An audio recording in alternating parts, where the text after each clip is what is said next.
So you're to that point in your project where you need to order drive shafts, or you just kind of want to learn a little bit about them. I'm Rob. This is Venturi Fab. It's my blazer on 40s Merle. And this is just a quick crash course in the two main styles of drive shafts, when one is better than the other, kind of what they're for, what to look for when you're setting them up as far as, you know, pinion angles and drive shaft angles. Real quick overview. I was filming this for a different video of mine on my truck here, and I thought it might be some good information just to put on its own, because not everyone's looking for videos of blazers on 40s, but the information still applies whether it's a Chevelle or a slammed import car, as long as it's rear wheel drive and has a drive shaft, whatever. So with that being said, here you go. So you have two main styles of drive shaft. Luckily, Merle has both. So we're going to go over them independently, and then I'll do some explaining.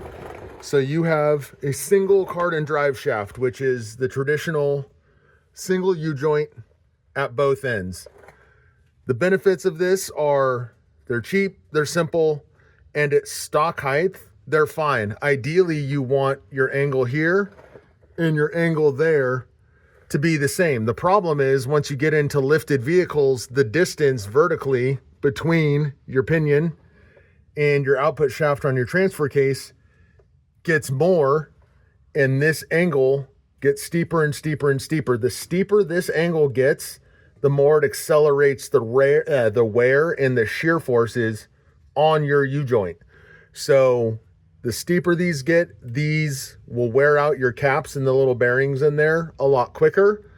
And it'll also cause these, because this spins, right? Your drive shaft spins, but spins your differential, it spins your tires. So this is spinning. So the more of an angle this is at, the more it has to flip-flop back and forth. And the faster it has to do it, the faster that you go. So obviously, as you're doing that, that's going to create vibration. So by making these the same, that vibration kind of like cancels itself out somewhat. So mine is not set up correctly quite. I have my back angled up a little bit more than it should be, and that's to alleviate some of this angle. By pitching that up, I can make this angle a little bit shallower. I've driven this truck on the freeway. I'm not fighting any vibration issues with it whatsoever. When we upgrade our transfer case and stuff later, this will be a flanged surface. It'll be back here, and we're going to switch it to a double Cardan style driveline, which takes all the rules of these and throws them out the window. So this is a double Cardan style. It's got two U-joints at one end connected directly together, and then a single U-joint at the other end. For a while, like I want to say it was the 80s or early 90s, a couple manufacturers, I want to say it was Chevy's the one that's coming to mind. They did it with the S10s for a little while, where they had a CV or a double Cardan joint at both ends, and the one at the drive shaft end had a big old giant counterweight on it.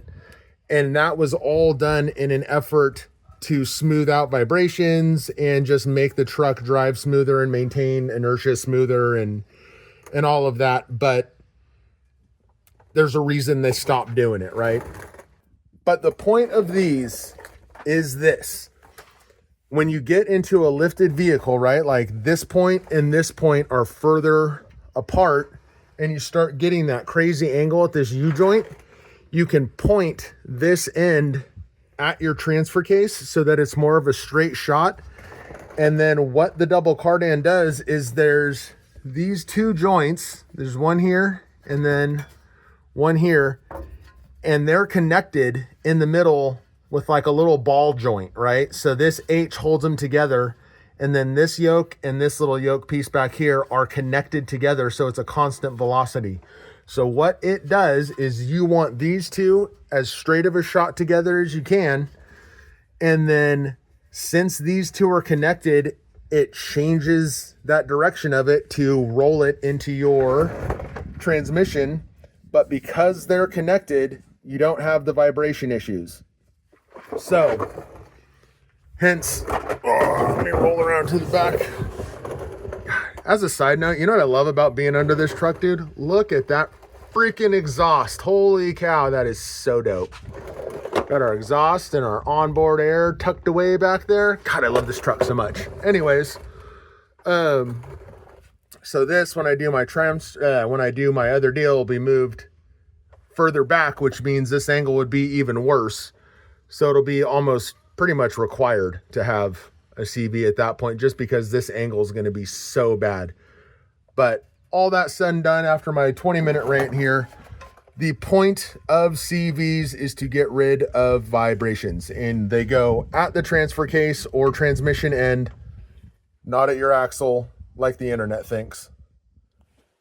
And that is today's lesson, crash course on drivelines and how to do them.